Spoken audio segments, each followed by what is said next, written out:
Hi, everyone, and a massive welcome to the next episode of the CISO Experience. I believe actually this is episode 15 of the CISO Experience, and it's been a massive learning journey so far. My name's Simon Linstead. I'm the host and founder of the InfoSec Live community. And before we begin today and bring on our guest, just a little bit of housekeeping. If you are watching this live, please do like and subscribe to our content. Please do jump in the chat and ask any questions throughout the event. We want to try and make this as interactive and engaging as possible. And for those of you watching the replay, again, please do drop your comments and thoughts in. We'd love to hear your thoughts on how we can improve the show, or if you're enjoying it, either or, absolutely fine. And a bit about the InfoSec Live community. For those that don't know, we're an independent social network community of 3,000 cyber professionals sharing best ideas and practice. And we've been around since June last year.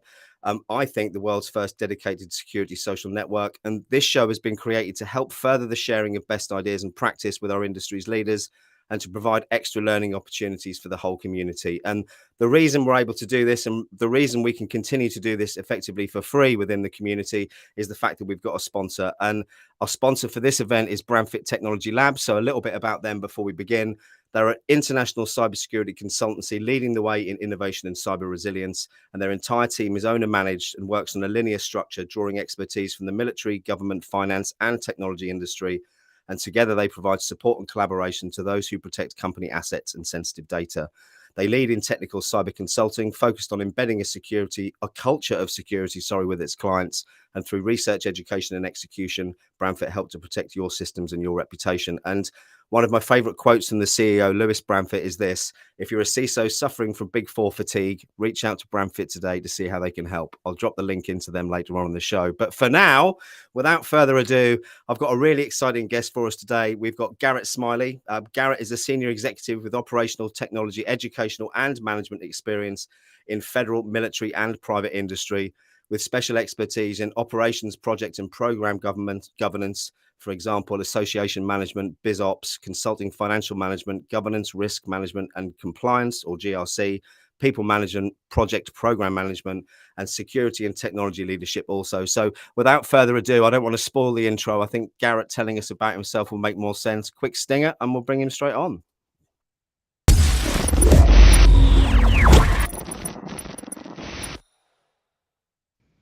Hey, Garrett, thanks ever so much for joining us today.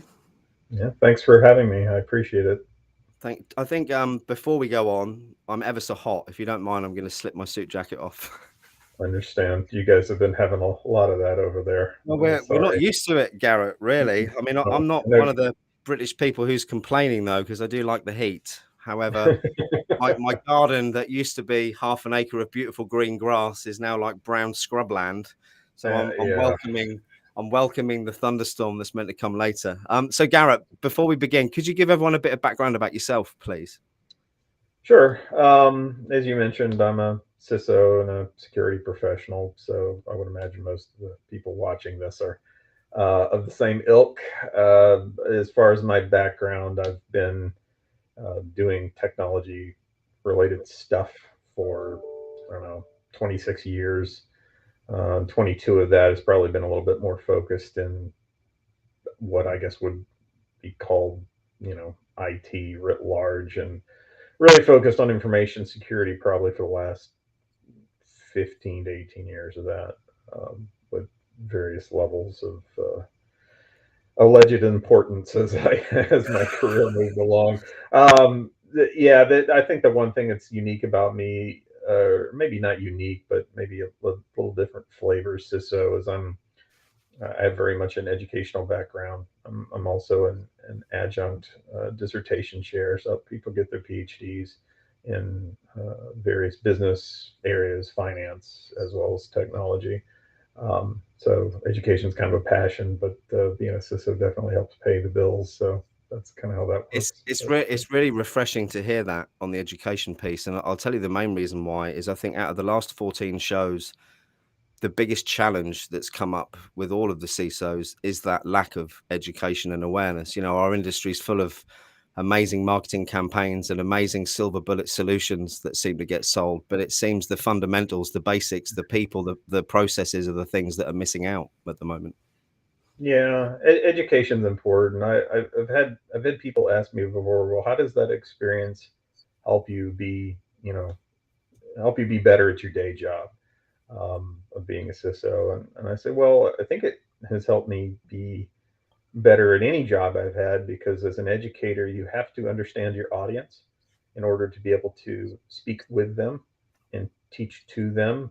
If you don't understand the audience and you don't know the correct protocol, for lack of a Yeah. better way of saying it, it's not going to work very well for you, because you're not going to be able to do the things you need to do, especially when you're asking people and doing things that are inconvenient or, Yeah. tough. Or asking for money, perhaps. Yeah, yeah, that's always my experience with that has always been a circuitous one. Meaning, there's never a here's point A to point B. It's a straight line. I ask, you give. No, there's a No. lot of political um, machinations that go on with that. Some are completely absurd, uh, but that's part of being a CISO. You've got to be able to navigate the absurdities and the political picadillos, if you will, of the environment that you're in. So, for example, if you work at a company where you can't get money, even if you're holding their grandkids hostage, but yet they say, well, they loosen the purse strings when they're going through mergers and acquisitions. Well, and that's when the time you strike. Yeah. So, even though the reason why you may be getting it is kind of stupid, to be perfectly blunt, that you need it for the reasons you need it for, and so at the end of the day, it probably doesn't matter as much. And that's So it's unique to everybody. playing the game a little bit. Yeah, it's unique to everybody, right? Because every different company functions differently as far as who holds the purse strings and who you need to go to get money, to get investments, and the process by which you do that is uniquely different. Like, even in my own organization, people do it in the parent organization in the UK is different than how it's done here in the States. It's just different. It's because Um, we're awkward over here. well, no, no. I mean, like, for example, in the parent organization over there, um, we have very specifically defined investment committees, and there's a very stringent rigor and process behind that.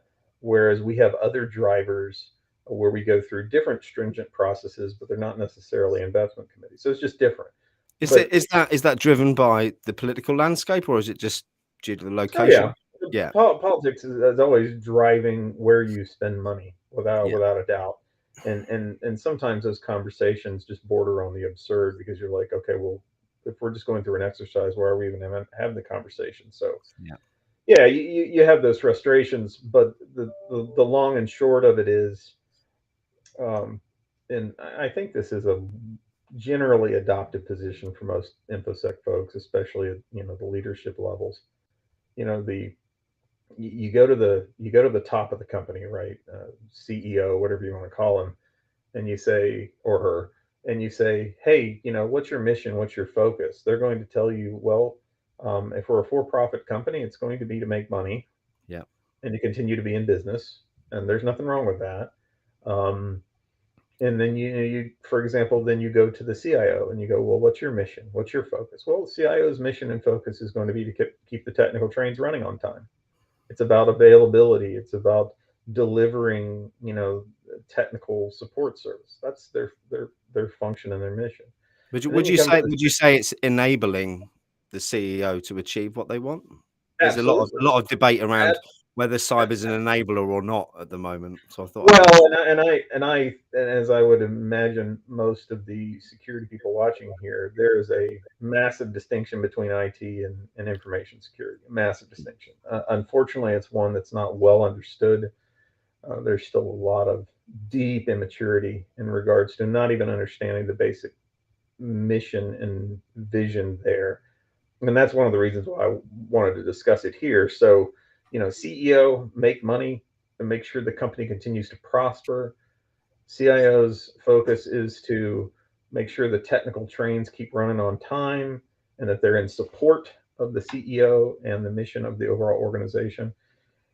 And when it comes to infosec, our job is to enable. And I know that there's some heartburn. Some will say, well, it's not our job to enable, but I would say it's to enable, but to enable securely Yeah. in alignment with the organization's risk appetite. Um, InfoSec folks at our core are risk management folks, risk advisory folks. Anybody that says different, I'm like, I don't think you understand why we're here. Because, for example, if somebody comes to me and says, hey, you got that asset there that has a bunch of sensitive information on it. If I remove all the sensitive information away from that asset, there's none on that asset anymore. And let's say the asset costs, I don't know, $25,000. And somebody comes and pours a big jug of water on it and the asset's gone, assuming it's like a physical one, right? Yeah. If the value of the data that was pulled off there is $3 million, does the CISO really care that that $25,000 device was just destroyed? No, the CIO does. But do you understand what I'm saying? So for me, Absolutely. the Yeah. massive risk there was that and you have a data breach against that data, it, and the device is still whole. Yeah, Yeah. I'm concerned No, now. no one's going to be pleased. Yeah. So the point is, I love the analogy of, if the organization is a car, information security is brakes. Now, a lot of people don't like that because they go, oh, you're stopping stuff. You're the Department of No, you're Dr. No, blah, blah, blah. No. I will never get in a car and go 80, 90 miles an hour. And sorry, I'm being very US here with my miles per hour, but you get it. All right, I'm not going to get we're in the a car same and here. go, I'm not going to. I'm not going to get in a car and go really fast if I know that there are no brakes or that the brakes don't work. I'm not Absolutely. going to do that. Brakes allow you to go fast. Yeah. And people are like, oh, it's radical. No, it's not radical. Think about it. You wouldn't get in a car and go fast if you knew that the brake lines were cut. No, Unless you're it's in an very action true. movie and you're a stunt double, maybe you do it then, but you're not going to do it otherwise, right? No. So that's my job. My job is to enable the organization to achieve their mission and get to their vision securely Thank in you. I alignment with the risk appetite. just Yeah. want to jump in quickly, Garrett, because I've got a problem with my chat function on the stream today. So I can see everyone jumping in the chat on the main screen, but when it comes to me replying, I'm unable to reply. So a massive apologies for everyone tuning in for that. And I just want to say a quick hello to Susan. I really appreciate you tuning in, as well as Eric and Greg as well. I see Splodge there and Joseph from Aspire and Search. If you do have any questions, I will read them out. So please do keep engaged and drop them in the chat. Thank you. So Garrett, enablement, I completely agree. There's been lots of debate on that and lots of things, terminologies and all sorts of things people are squabbling about at the moment. But one of the things I did want to talk about today quickly was insurance. And the reason for that's twofold. One, I spent 20 years in the insurance industry. And two, Lloyd's of London came out, I think 10 or 12 days ago now, with a statement about restrictions on potential cover. And I wanted to get your thoughts, not perhaps on Lloyd's in particular, but Yeah. on the insurance market as a whole. Well, it's interesting. This is kind of like we were discussing before we went live here today. The trend right now on, kind of the customer side with insurance, especially with cyber liability insurance, is to forego it. And one of the reasons why companies are foregoing it is because it really doesn't cover that much, if anything at all. And it's not so much about, well, you don't get a payout. It's like, well, when could you get a payout? What are the Yeah. constraints around you getting a payout? For example, if a company has cyber liability insurance, right, and let's say they have really good coverage for what that typically is, but let's say that same company is based in the UK, they have a massive breach, EU citizen data flying out the door with their partners, that insurance is not going to protect you from the fines that are going to occur. So I'm just using that as an example. So not only are a lot of people looking to forego it, we were discussing before about self-insuring, where it's like, well, how much insurance coverage do I need? Yeah. Okay, I need $10 million. Okay, well, let's self-insure for that. And if we're required to park that money somewhere, I won't act like I really know the details of self-insuring. but those are the types of conversations that I've been seeing not only in my own organization but elsewhere, and It's, that's I mean, I suppose you could say it's getting towards the capital adequacy requirements you see on banks and financial institutions where, you know, by regulatory law, they're made to hold a certain amount of assets right. or liquid assets. They're ready for you know, the next banking crash or whatever it might be. Yeah, it's a similar thing, right? Exactly. So the long and short of it is, what are you required to have, whether it's regulatory or you're contractually obligated to do it or whatever it is, what are you required to have? That's what you're going to have. So if I'm required to have $5 worth, Yeah. I'm going to break out my billfold and I'm going to hand you Yeah. $5. I wish it was that. I know the firm No, I'm no, looking, I know the no. firm I'm working with at the moment, Garrett, theirs is more than doubled in the last year, and they're a Right. cybersecurity Yeah, firm and as and well. and that's only driving these positions of exploring self insurance and so on and so forth. So We've got a couple of questions in the chat. Not that I can bring them up because my feed's broken. But Splodger said, having been through Net Plus, CISA Plus, and CEH and ISO IEC 27001 certs, the primary thing on all of these is basic security, whether it is technical, and then I can't read the rest. I don't know what your thoughts are on that. Can you see the chat your end, Garrett? yeah, I can. I'm I'll tell you what then, scanning. bear with, I'm going to refresh my screen. I might drop off for 5 seconds. If I do, if you could juggle or something to keep people entertained. Okay. Hopefully that'll refresh my chat. One sec.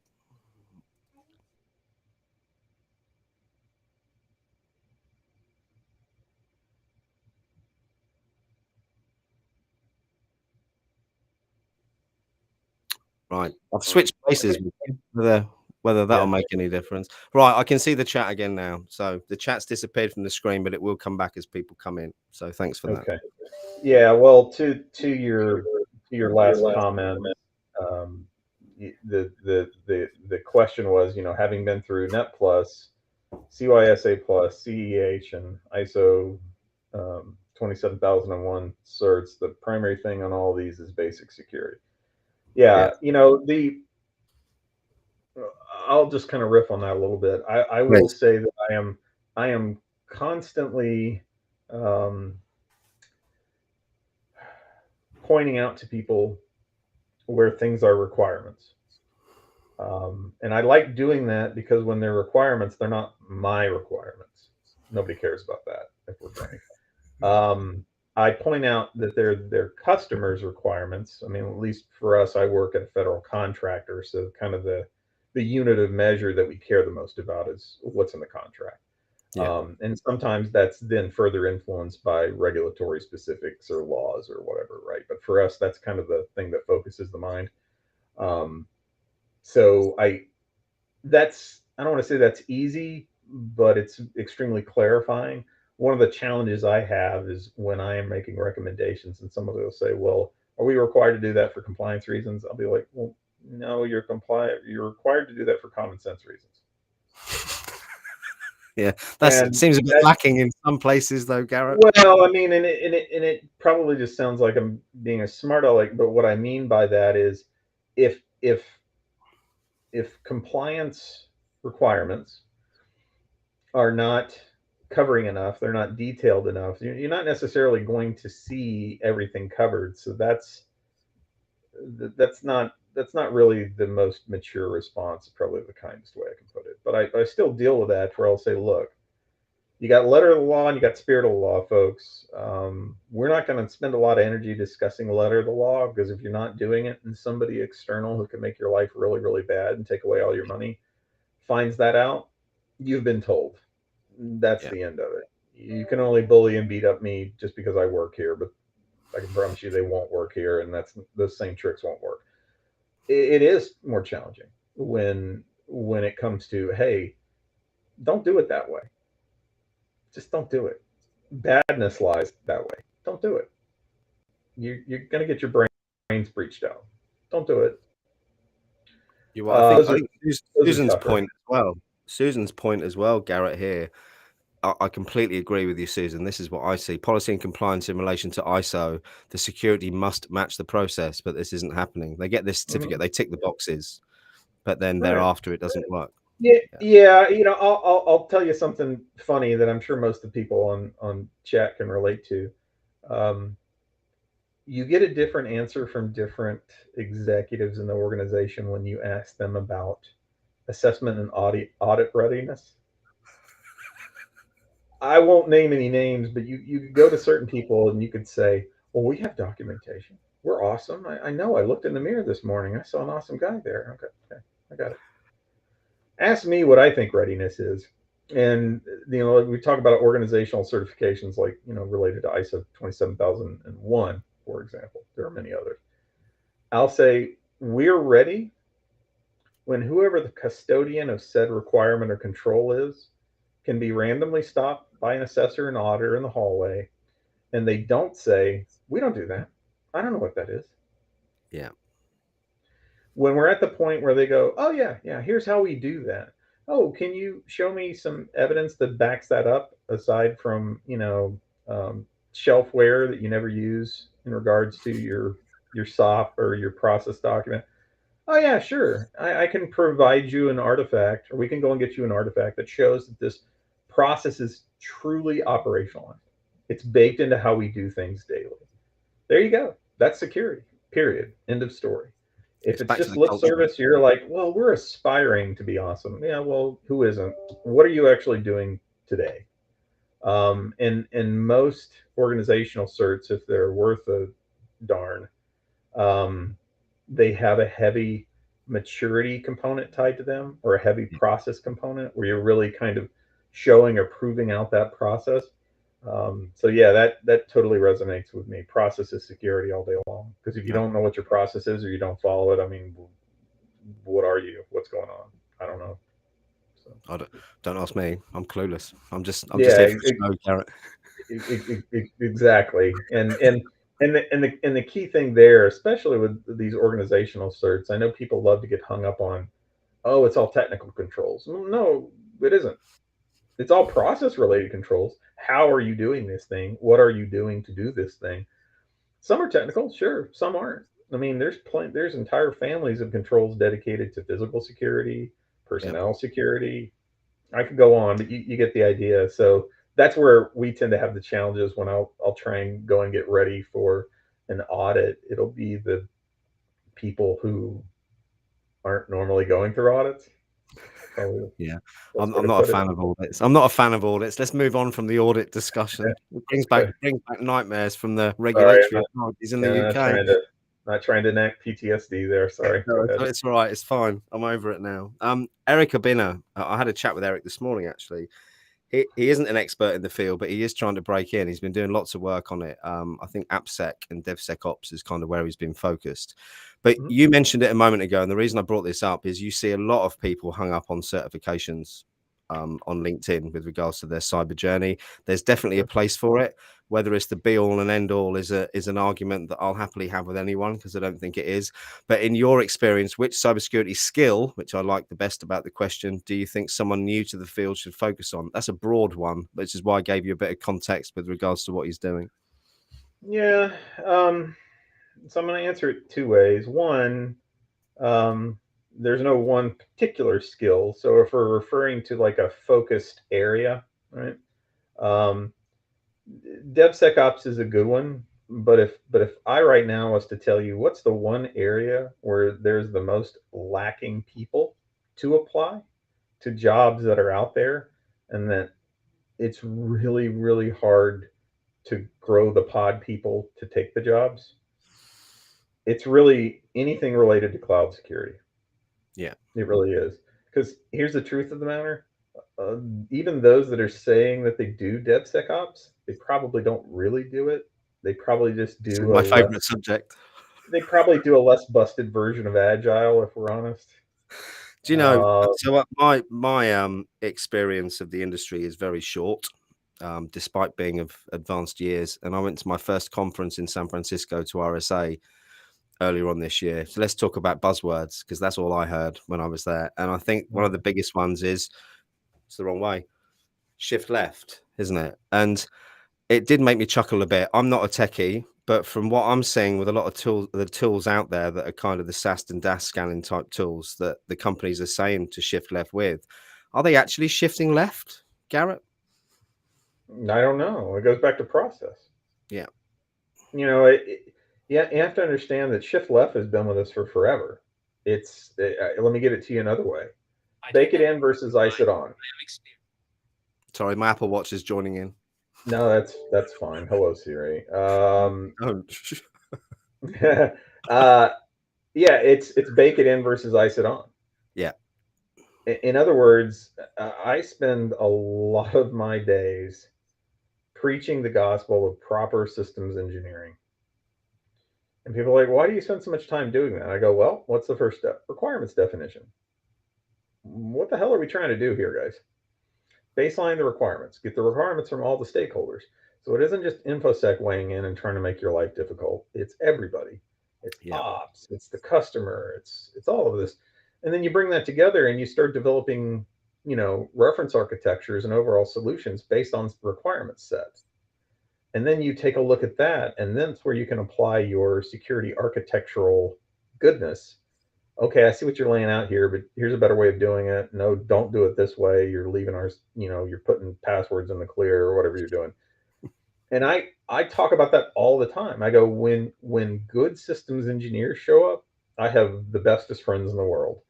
When we decide that's optional, it is a what show of the highest order and remains one well into implementation.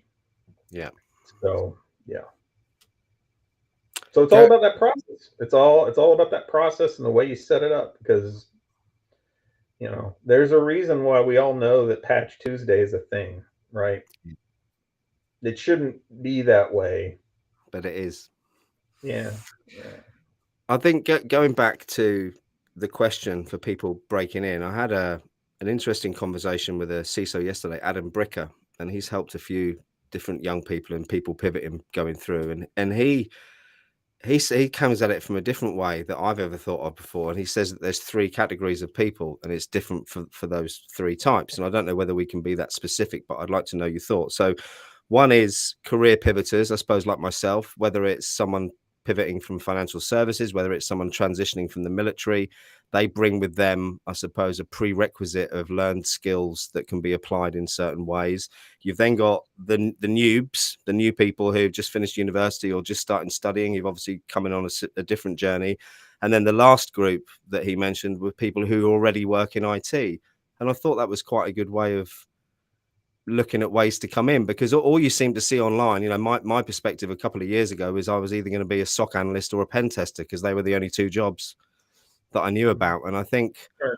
the other show that we do, Which Cyber Pathway, we're trying to dispel some of those myths and talk about the 50, 60 odd roles that there are in cyber that perhaps, again, for people of older years or with more experience, don't necessarily think it has to be an entry level role straight away either. Yeah, I think that's all fair. I'll just tell you my own lived experience, and you can kind of glean from that Please. what you will. As somebody who's in a position who needs to hire from time to time, and as somebody who has lost half his staff this year to turnover, I don't think you have to tell me the value in getting and keeping good people, but you need to bring in those who are going to be able to do the job. Yeah. So, how do you do that when you start from a place of, you know, less than experience, less than hitting the ground running for whatever the role is?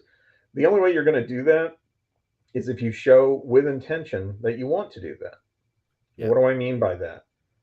Set up your own lab. There's plenty of freeware out there. There's plenty of free resources where you can show me, hey, as a pen tester, I've done this, and this. All right. You're a pen tester. You installed Kali Linux. You working with that? Burp Suite.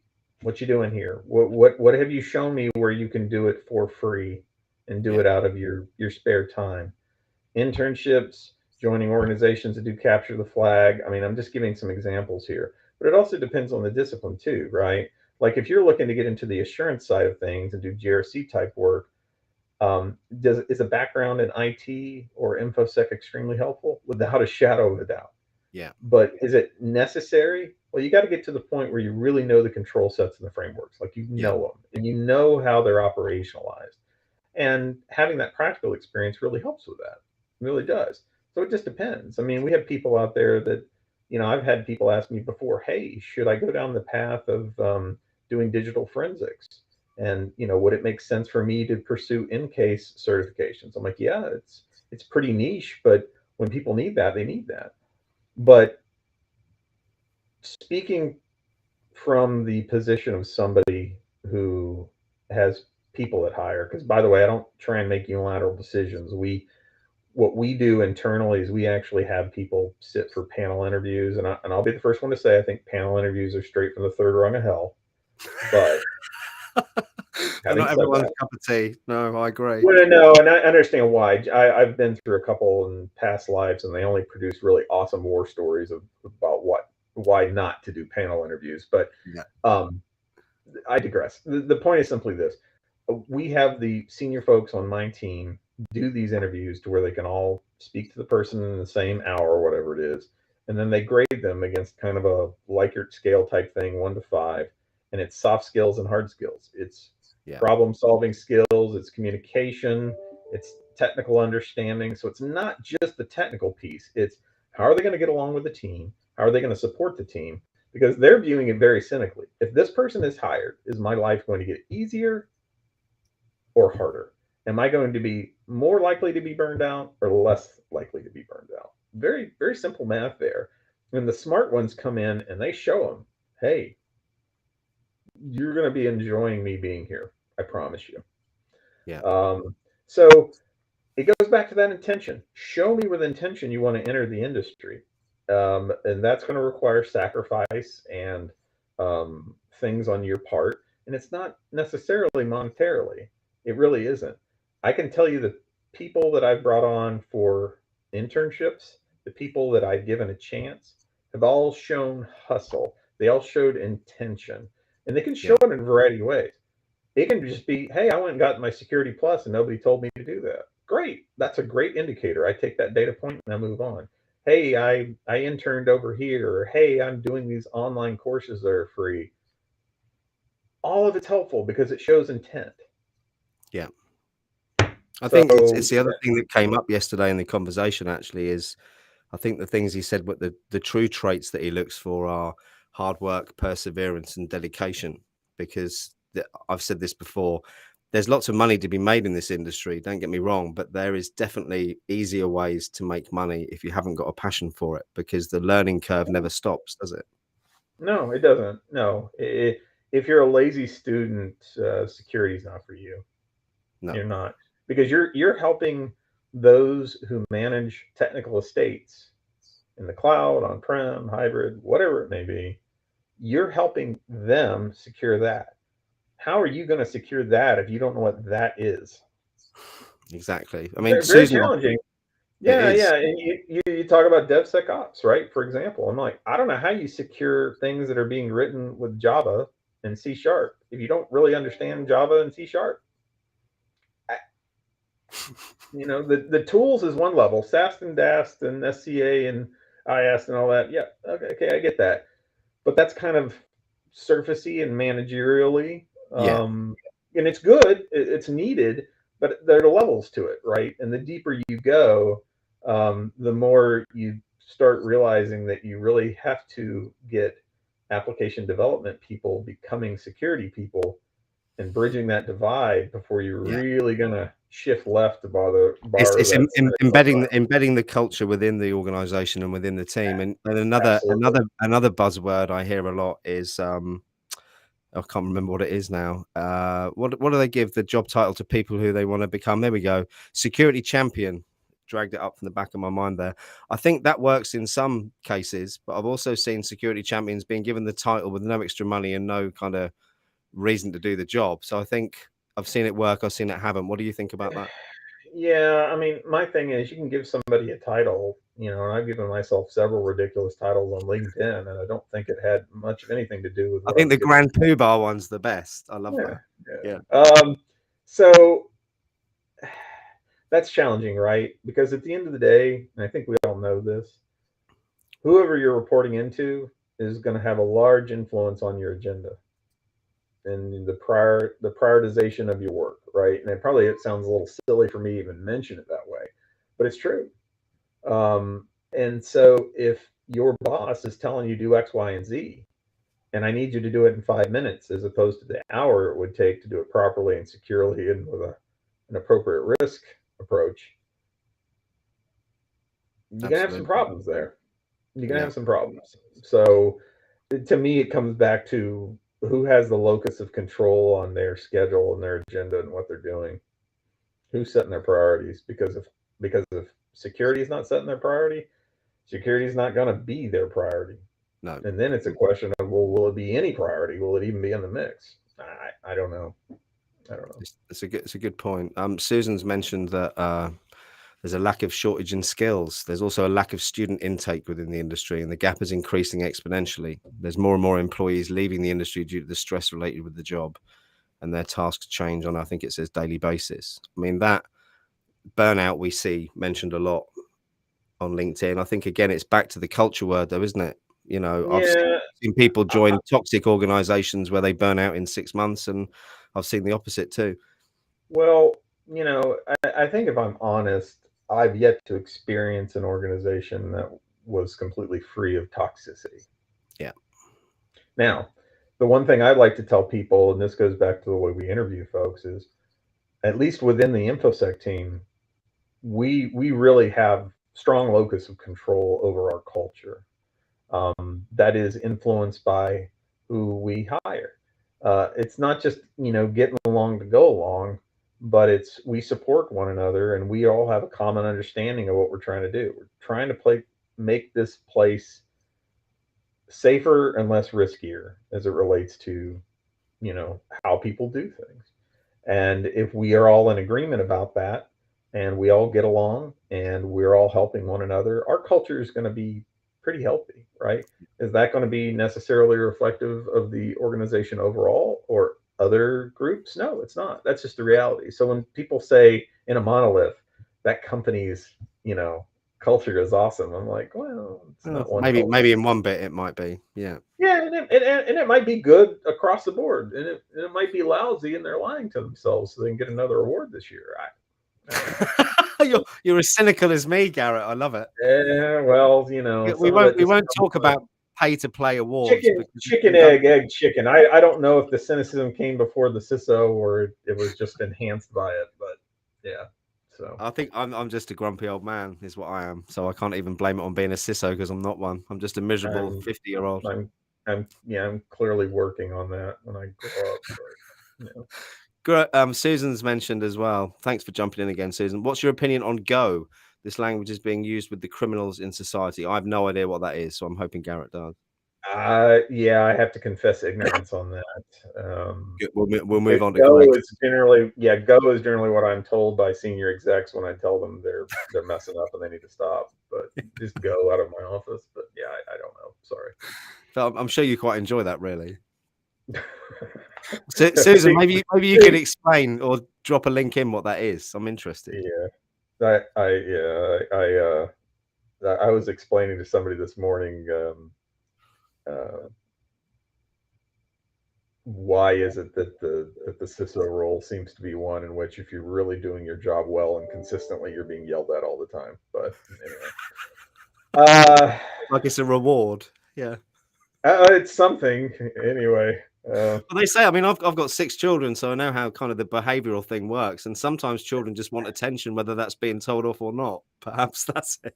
Yeah, I would like to make it when I get yelled at that would activate the pleasure center of my brain, but it doesn't. It's not working that way so far. No. Greg's mentioned, what are your thoughts on second brain? Well, I've got a brain with a raincoat on, so I can't really talk about retaining knowledge at my age, but how to retain information and what tools do you favour for building a team knowledge base? Good question, Greg.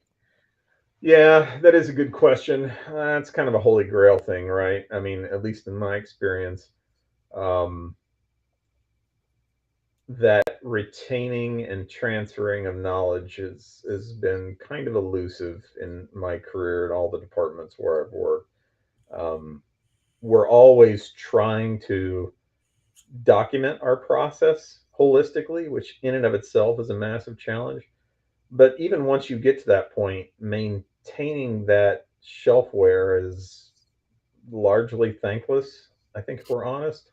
Yeah. So we have a lot of conversations, and I think it's appropriate. We have a lot of conversations about how do we get our process not only to the point where it's defined, but it's automated. Because you can't automate what you don't know, right? I've had people say things that were just beyond amusing. They're like, "We're just going to automate all of it," and I'm like, "Automate what? You don't have a process. What is it you're automating besides my aggravation on loop?"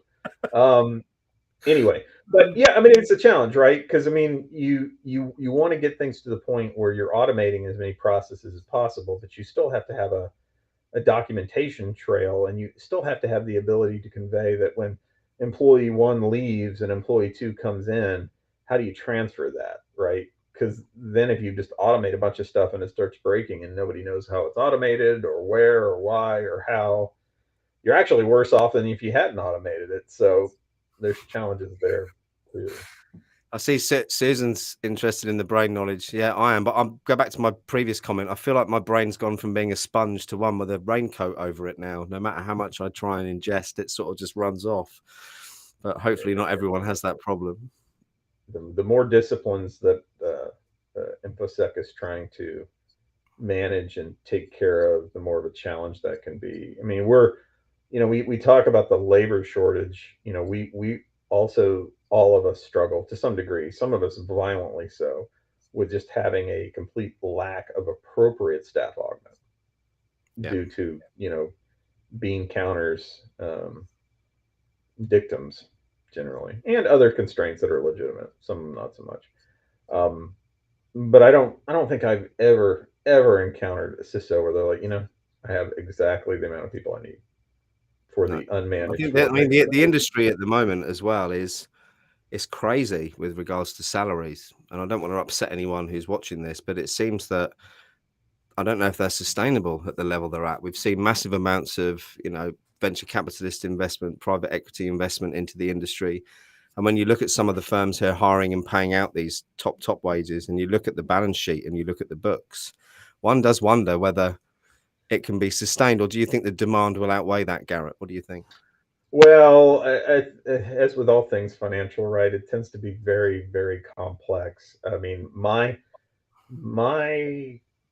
what I'm observing, and this is all obviously personal and anecdotal, what I'm observing is that while there are true ups going on in industry, where if an employee is being paid one apple by firm X, and firm Y is like, no, no, that's a two apple person, and they hire him away for two apples. Well, Yeah, okay, there's a lot of that going on. But I wouldn't necessarily say because it's the ones hiring them away is just throwing money at them. It's just that the first one really wasn't doing right by them. It's supply and demand in the market, right? It's supply and demand. Um, but conversely, you're seeing a lot of notices in LinkedIn about layoffs, where I think a lot of it was related to, well, we hire a bunch when we feel like doing it, and 6 months later, when we don't feel like doing it, we just kind of give everybody the kickstand and say sorry about your life, and that's it. That's more of a mismanagement thing, quite frankly, yeah. because you should have never hired half the people that you did. Whoever you let go, if you're letting them go in another 6 months, shame on you. Shame on you. Especially if the cash you're sitting on and your underlying profits are still sky high. But as, And there's as long plenty as of you that do a too. post on, as long as you do a post on LinkedIn saying how sorry you are and how hard it was. Yeah. I won't cry for you on cue today, but yeah, I've that's seen the some wolf. strange things, but that was one of the most egocentric posts I've ever seen, I think. Yeah, personally, I struggle with that not being a bit self-serving is probably the nicest way I can put it. I mean, No, well, I think if that person had got on there with a crying picture and said, "And here's what I did to try and help them find jobs elsewhere because I am actually broken up about it," I would have been yeah. like, "Yeah, good on you. That's awesome." But that part I didn't see in the post. So No, I anyway, completely agree. As usual, I'm digressing. And Aaron, who's running InfoSec Live right now? Good question. You should be in there, Aaron. I think while I'm doing this show is the answer to that. Let's go back to the original questions that I haven't even asked you yet. So we've got 15 minutes left. Let's talk about some positivity, not false positivity like we see on LinkedIn. Woo!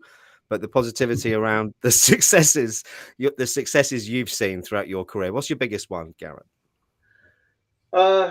Well, I think as a CISO, and this really even predates my CISO-dom, not that that's a word. Um, I've had a lot of Good one. experiences coming into an organization where it was kind of smoking crater in the ground from the meteorite hitting, um, and they're like, "Hey, we need a program to do X." And I've done it for a variety of programs: supply chain risk management, um, incident response, you name it. It's very satisfying to come into where there's a smoking crater and establish a program. Yeah. And it's extremely satisfying to be able to do that, even when you have all the pressures and constraints of not having the appropriate staff aug, not really having the initial budget to do it. Overwhelmingly so, I've stood up programs where none of that was really there. And through the instantiation of the program and through trying to do repeatable muscle memory in doing the things that the program should be doing, it took years of, I'm honest, but the maturity on it went up quite a bit.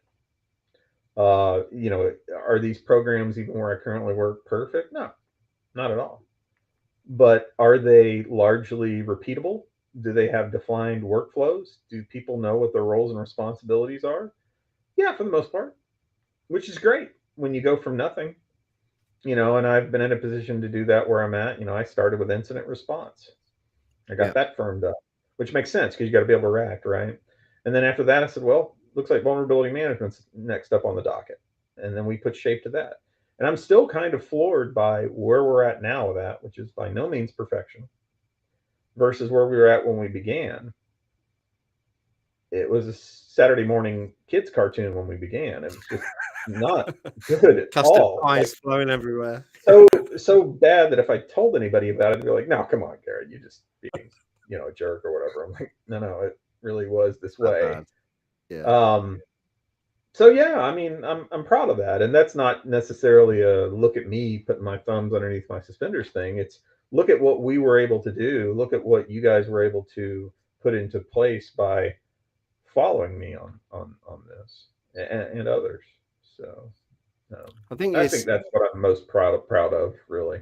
I think what you said there is you're proud of not only what you've achieved, but what the team around you have achieved throughout that as Yeah. well. And I suppose one other thing that's come up a lot with other CISOs is some of their reliance on the outside technical assistance, the relationships they've got with people who aren't in the firm, but they've had long-standing relationships with who specialize in certain areas. And it seems when firms haven't got the staff in-house, there's a lot of reliance sometimes from the CISOs on those relationships. Is that the same for you, or is it different? Yeah, yeah. I mean, I have internal staff, but I don't have the level of staff to have 24 by 7 by 365 coverage. So we utilize a MSSP partner, Yeah. um, and not all of those are created equal. That's a entirely separate video conversation. It's a whole new show, Um, actually. Yeah.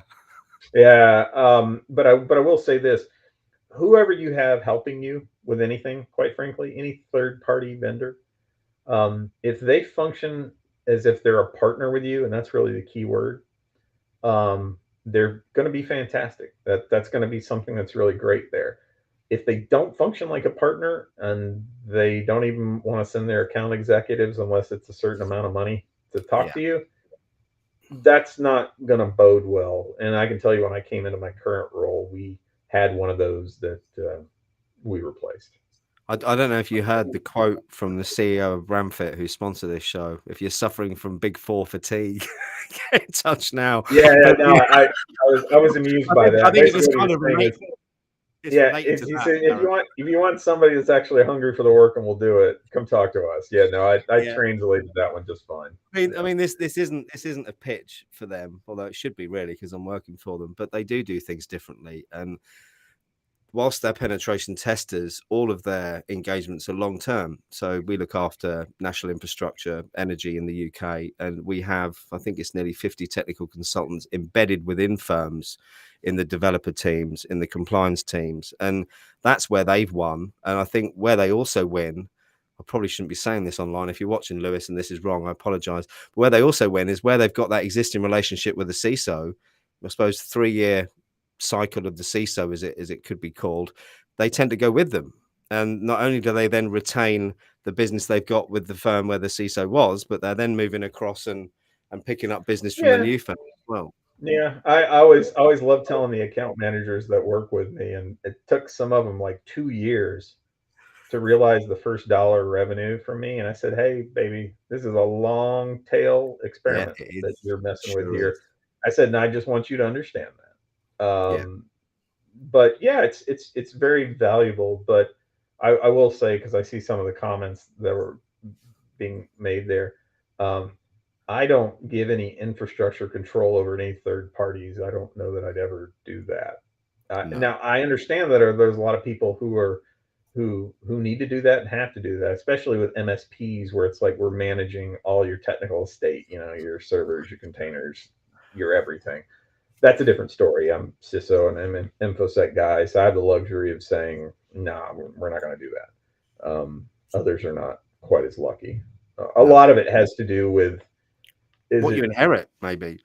yeah, yeah, and as cynical as it is, the company's attitude towards um, professional services and consultative support versus hiring Yeah. somebody in house. I mean, not that it makes any sense, but there's some bean counters who are like, yeah, you can spend $10 million on that outsourced service, but heavens forfend if we hire one, Well, 250K, we all know why, $40,000 because salary. it affects the Yeah, retained profits on the books, that's doesn't a it? that's a That's the commitment. problem. You're like, well, what is a Yeah. 3-year contract? So a lot of it You is know what, just Garrett? It's no different to local authorities. So when the government in the UK decided to outsource lots of stuff, lots of local authorities then went off looking for private tenders. Then what happened a few years later when they still had stuff in house?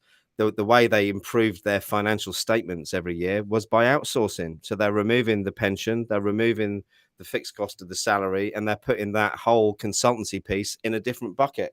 So when they're then reporting back to whoever they're reporting, so look how much cost we've saved. But what they're actually doing is paying the private consultants twice as much as they were paying the employees.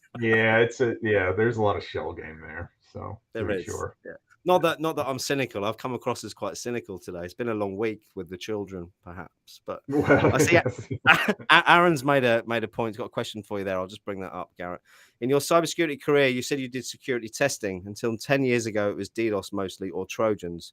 Now that we are dealing with, hold on. Now that you're dealing with network, what would you recommend for people? Assembly, IDA, Hopper, Mac.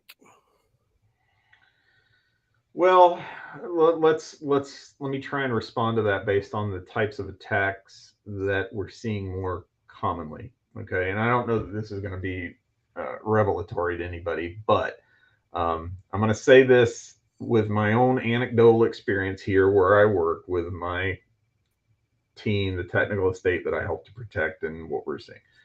Um, so, ransomware is still giving everybody a colonoscopy. Yeah, It's bad. Um, you know, the sad part about that is, all right, well, when people are getting owned by ransomware, why? And the answer that I say is, well, lack of due diligence, yeah, lack of oversight, things like shadow IT, people going off and saying, screw it, I'm going to do whatever I want. They don't have any controls in place, and they get owned. Third, your supply chain, right? If the organization is not doing what they need to do, and you have active linkage, for lack of a better word, they can be exposing you. And I've seen all that kind of play out in real time. yeah. Um, so that's still a bad one. Uh, People gaining a foothold through phishing attacks is, I know it might seem blasé or whatever to talk about it, but it's still going on. It's still happening. Massively. Yeah, It tends to be one of the ways in which people are still very much trying to kind of quote unquote get in. So that's a challenge. I and even though the commenter mentioned that the DDoS stuff is um, more of a concern 10 years ago, I've seen an uptick in it recently. I've seen DDoS attacks not only on um, networks that I'm privy to, where we started having real and live conversations about, hey, what's a WAF? And I'm like, well, let me tell you what a WAF is, guys, while you're getting your rear end handed to you. But even in the news, I mean, there was a massive one the Yeah, other this day. this week, wasn't it? Yeah. Yeah, massive one. I think it was Google that Yeah, it was reported it, good. but anyway, yeah, the those still tend to be the things that uh, focus the mind that I'm seeing the most of. But the long and short of it is the quote unquote bad guys are just trying to break in however they can, gain a foothold, move around laterally within your environment wherever it's at, and ultimately try and take command and control and do further bad stuff there. And they're doing it for one of two reasons. Predominantly, it's financial, but a lot of them are bored and they just want to prove what they can do. Um, Well, we've had Daniel Kelly on, friend of mine who's the Talk hacker, reformed. Sorry, Daniel Talk hacker. So he was arrested when he was 17, I think, or 16 for what was then the biggest hack, UK telecoms hack, and that's why he did it. It was because no one was paying him attention. Things weren't going well at school, but he was proving his point, I suppose. And 5 years in jail beat that out of him, I think, and made him realize that it wasn't the way to do it. And I know he's struggling now because he's still got restrictions, obviously, because of what he's done. But he's now trying to give back to the industry. And I think in the end, he'll become a real asset to the industry. But again, it's back to education, and you not just education in this industry, but education at schools. And here in the UK, we're fortunate the last 2 years they've just introduced something called T levels, which is the first technology focused A level further education. And my 17-year-old's doing that at the moment. And it seems to be engaging more children, not just in information technology, but in information security as well, and giving people a broader understanding of it, because I think it's missing. But then if you want to talk about the education system, you could then question why they don't teach you about paying bills and mortgages and all the stuff that would be really useful. But if you want to be cynical, that's because they're trying to turn us all into employees and drones. If you read the conspiracy theory well, papers, yeah, yeah, we won't go there. There was a that's a recent that's a government. different show as well, Garrett. I Yeah, think more of a there's a Joe governor. Rogan experience, isn't it? Yeah, exactly. There's a governor over here in the States who actually included some of that in the education system. And I'm like, that's fine. I'm just a little concerned about all the stuff you're trying to cut out. But anyway, Yeah. um, Cover. We've got a few minutes left. Let's drag in the last question, Susan. What is your view on tokenization data security? Reason she's asking is something you've looked into due to the SERCO attack. Ooh, questions. um, yeah, I'm fine with tokenization where it's possible, where it's available. I mean, I prefer encryption over tokenization? Generally speaking, yes, assuming that the strength of it is appropriate, whether it's at rest or in transit. Um, I find that that's kind of a next level question compared to where most people are at, because you're like, hey, what do they get? Oh, I grabbed that entire database. Was it encrypted? No, sure wasn't. Why the hell not? I'm interested, Susan, actually, because I know you're heavily involved in tokenization, and I'll plead my ignorance here. Back to my rain jacket on my brain, but I would love to have you on a show to talk about that sometime as a separate discussion. I think that could be really, really good.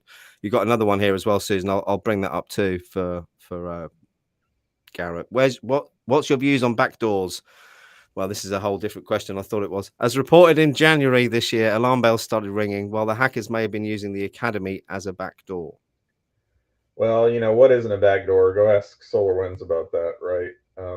Their entire flipping company was a backdoor. Yeah, Um, yeah, backdoors are tough, right? Because when you say backdoor, I'm old school. I think about like maintenance hooks and Easter egg nonsense like that when developers are putting stuff in there, like, or if you go up here and click on the letter J in the banner, you get to a secret web page and blah blah blah. Um, they're not good. Generally, backdoors are for the convenience of whoever installed them or found them. So, backdoors are covert channels, and as a security professional, I'm not a fan. The biggest issue is not how do I feel about them. They suck. I will destroy them all, but I got to be aware of them, right? So yeah, that's a challenge. And I will say that I've yet to see any combination of manual and automated approaches when you're doing assessments against, web facing stuff, for example, that really help you to identify that. Most of our attention is on things, understandably, like, you focus on input validation, as you Yeah. should. You focus on things like cross-site scripting, and occasionally you'll hear some discussions about buffer overflow. Yeah. But finding maintenance hooks and backdoors and applications is challenging, because the entire reason they call them backdoors is because they're not super easy to find.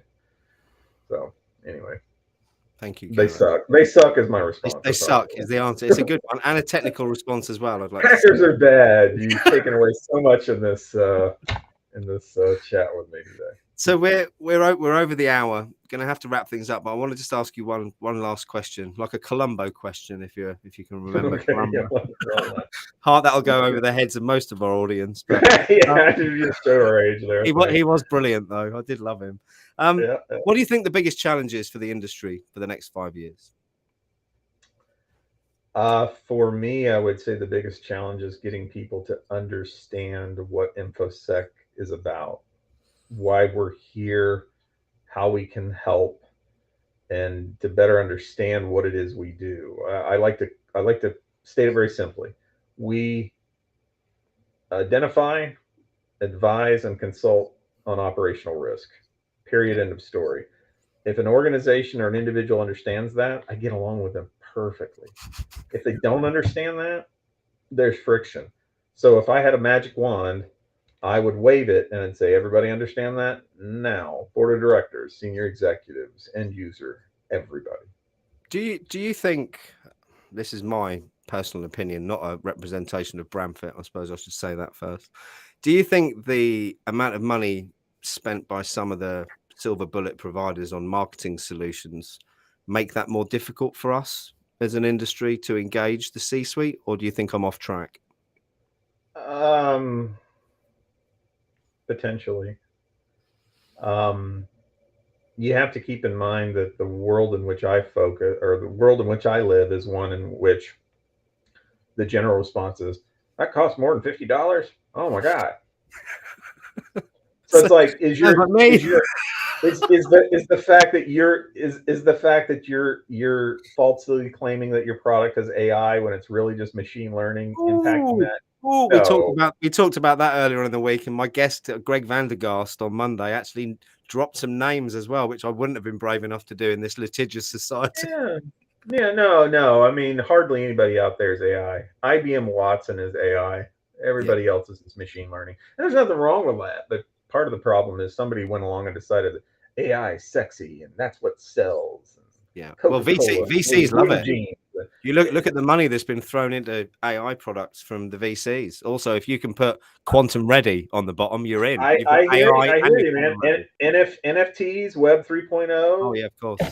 Yeah. Whatever. Yeah. Well, we talked about that yesterday, actually, and I was saying how my children have been conditioned for the last 10 years for Web3, I suppose, in the way that, it was when my now 17-year-old, when he was younger, he was playing Clash of Clans and he was buying, tokens or coins that meant nothing. And then you've got my now nearly 14-year-old playing Fortnite and spending money on skins that don't mean anything. It's like we've been conditioned to start parting with our cash for real estate on the metaverse, haven't we? By the way, Aaron corrected me and he says, no, Watson's machine learning as well. And I'm like, well, I don't know enough about Watson's backend. He's probably right. With that. No. I mean, honestly, artificial intelligence, if you don't have like an artificial neural network, it's not really artificial intelligence. So I guess Watson doesn't have an A and N. But anyway, whatever. You get the point. See, I failed as a marketer too. We were all Garrett, it's been a lot of fun. Thank you so much. And to everyone watching, thanks ever so much for jumping in the chat. It really makes a difference. And before we go, a couple of quick little plugs. I've got a new show running now called Which Cyber Pathway, where I'm looking for some guests that can be from people who've just broken in, been in the industry 20 years, hiring managers, recruiters. I want to try and dispel some of the myths, or maybe not myths, practices out there at the moment, and shame some people if anyone's up for coming on and doing that. And I've got another new one starting next week to shame even more people. You can see a theme developing here, I think, called How to Hire in Cybersecurity. where we're going to focus on the important parts of the recruitment process and why some of it seems inherently broken at the moment. So without further rambling, because I'm ever so good at that, my mouth's dry, I need a coffee, the kids are making all sorts of noise downstairs. I'm hoping the microphone's protected us for that. Garrett, I'd love to catch up with you again at some point soon, maybe off camera or on, up to you. And everyone, see you soon. Thanks.